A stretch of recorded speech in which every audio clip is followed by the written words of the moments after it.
Ok, quédate hasta el final del vídeo porque tenemos algo muy importante que deciros.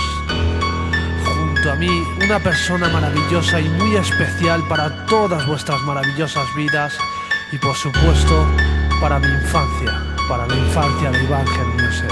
He venido a destruiros ya que nadie pudo hacerlo para limpiar esta escoria del magnífico universo. He causado sensación en fans, me llaman Goku Black porque interiormente ya solo tengo oscuridad. Nadie sabe de dónde vengo, solo quiero destruir. Solo conocí a un Saiyan que intentó enfrentarse a mí. Parecía llamarse Trunks pero decidió huir al pasado y ha avisado a uno parecido a mí. Unos dicen que soy Goten pero mucho más mayor, otros que he sido creado para armar la destrucción. Otros piensan que soy Goku, el original de ese planeta Vegeta. En incógnita dejo mi creación, solo saben que duplico el poder de mi combate. Cuanto más sufro los golpes aprendo de sus ataques. Los humanos son escoria y los tengo que eliminar. Ya no existe salvación ni algún poder que te rescate. Mi poder se ha duplicado, ya no habrá alternativa. Disfruto siendo el malo y acabar con sus vidas. Mira, digan lo que digan, creo que soy el perfecto guerrero del infierno usando mi punto de mira.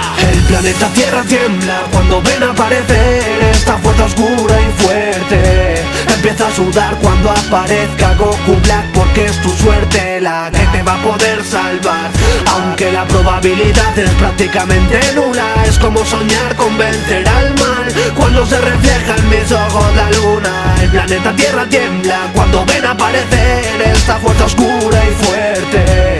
Es mi territorio como ahora este estribillo. Brillo con las estrellas junto a mi anillo. Mi objetivo era destruir muchos planetas, pero ahora voy buscando a ese hijo de Vegeta. No soy Goku original porque ya he matado a Bulma y ese no sería capaz, ya que a Bulma la respeta. Fíjate en todo mi cuerpo y verás un Potara. Busco la fusión perfecta para que nadie nos ganara. Absorbo energía, por eso tú no voló ni usó Super Saiyan 2, solo luchó con su espada. Date cuenta, todos seguidos lo entendería. Este nuevo supremo Kaiosama lo crearía. No puede ser androide ya que está usando su ki. Y a raíz de ahí déjame aquí tu propia teoría. El planeta Tierra tiembla cuando ven aparecer esta fuerza oscura y fuerte. Empieza a sudar cuando aparezca Goku Black porque es tu suerte la que te va a poder salvar.